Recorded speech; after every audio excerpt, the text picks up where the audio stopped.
I think that relationship is actually fascinating because at the beginning it seemed like President Trump was only a critic, and then they had a little bit of a bromance moment when Mamdani met him in the Oval Office. Mm. So, I'm not sure that the president would necessarily highlight the contrast between the two, but I think Mamdani is very happy to highlight that contrast. We were following the evacuation of a crowd yesterday, weren't we, who'd gathered for America's 250th anniversary celebrations. It looked at one point like the whole thing might succumb to thunderstorms. Eventually, it did go ahead, and Donald Trump delivered the speech he promised. For 2.5 centuries, our American republic has stood as the crowning achievement of human history.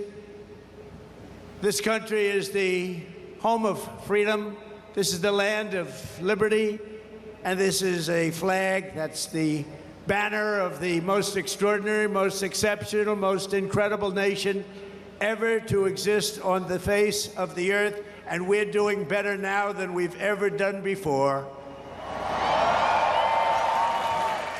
Meanwhile, in New York, and sort of increasingly the face of the Democratic Party, Zoran Mandani, gave his own 4th of July speech. Those ideals upon which our nation was built, they are strong enough to endure any authoritarian regime, but only if we reach for them. Ours is a nation working each day towards the perfection in which it was conceived, a nation striving each day to better itself.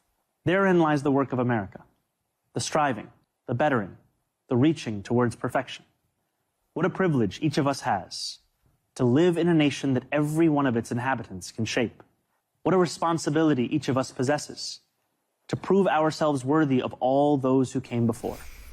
That is Zoran Mandani speaking this week. So, what do the speeches from these two men who've come to define the opposite poles of American politics tell us about this country's political direction? Jeff Mason can help us with that. He is Reuters White House correspondent and joins us from Washington tonight. Hello, Jeff. Good evening.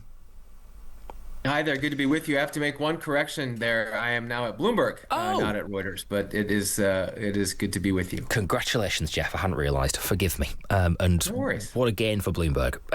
Okay, what a day yesterday it was, Jeff. Crikey. I mean, it felt like we weren't going to get a speech at one point, but we did in the end. And it was.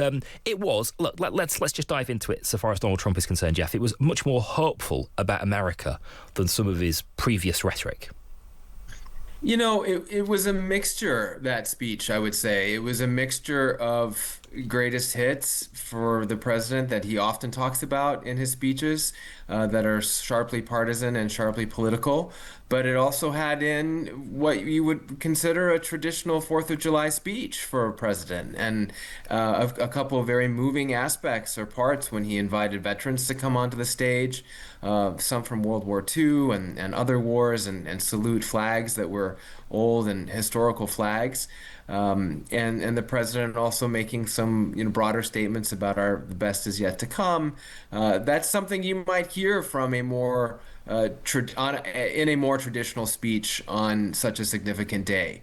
But you can't ignore the fact that he also mixed that with the rhetoric that we have come to be accustomed to from the president, including using that bully pulpit moment to press for the Save America Act, which is a bill that would reduce or make it harder for people to vote in the United States, and also take on what he views as communism or communists on the American left. Okay, and let's talk about Zoran Mandani as well then, who Sure. also delivered a speech that was sort of I thought it was sort of kind of similar in tone. It was quite hopeful. Zoran Mandani has talked about America not working for everybody and the American dream in recent weeks, which has been interesting. His speech also focused more on immigration as a positive force in the 21st century America. How would you sort of reflect on his remarks?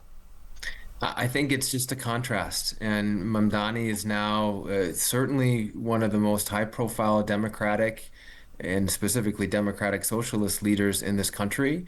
He leads New York, which of course I don't need to tell your listeners is a hugely, hugely important city in this country and in the world. And he has a platform now to contrast himself with President Trump that he has used. I think that relationship is actually fascinating because at the beginning it seemed like President Trump was only a critic, and then they had a little bit of a bromance moment when Mamdani met him in the Oval Office. So, I'm not sure that the president would necessarily highlight the contrast between the two, but I think Mamdani is very happy to highlight that contrast, and that's what those speeches did. Yeah. Okay.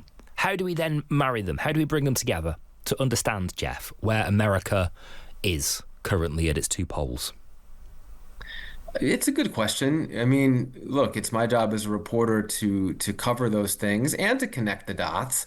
It's not my job to draw conclusions from it, but the way that I would connect the dots is just to say something that we know, which is that this country is very divided.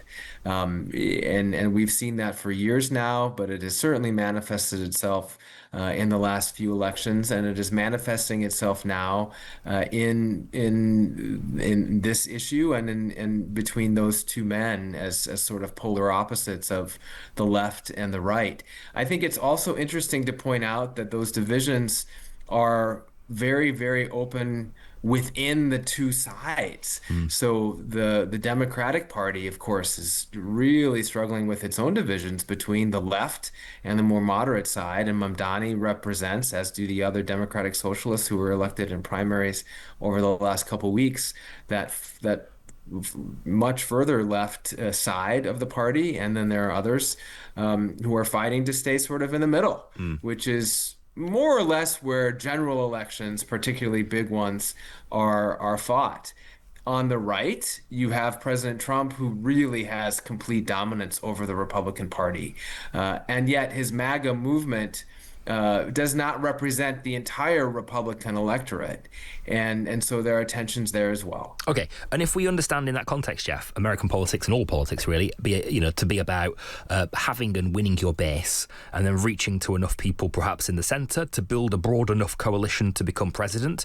Mamdani himself obviously can't do that. But which of those two political visions do you think, as just, not asking you to take a view, but just from your sort of understanding of the way that American public mood and public opinion is shifting, which of those two visions has the best shot at doing that at the moment?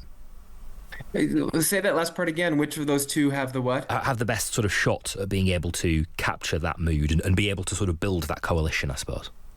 I appreciate the question. I don't have an answer to that. It's not, I don't think, answerable to say which one has the better shot. Both of them have their own shot, and both of them have their own groups of voters that they are reaching out to. At a general election, when we get to the presidential election in another 2 years, the sweet spot is the middle. The sweet spot are the independents who don't belong to one of those parties, who will want to hear something or see something in their candidates that convinces them to vote for them in November. Right now, with the midterm elections coming up, of course, independents are also a prized voter group. But both Mamdani's policies and Trump's policies have things that attract people, but also repel people. And the question is there enough anger right now in the electorate at President Trump's policies, because he, of course, is the president and not the mayor of a city, that's going to lead to a wave election of some kind for Democrats, including some of these Democratic Socialists who are popping up and winning primaries. Okay, interesting. Brilliant stuff. Jeff, lovely to talk to you, my friend. Thank you so much. Always good stuff. That is Jeff Mason, who is now Bloomberg's White House and Washington correspondent, with us on Times Radio tonight.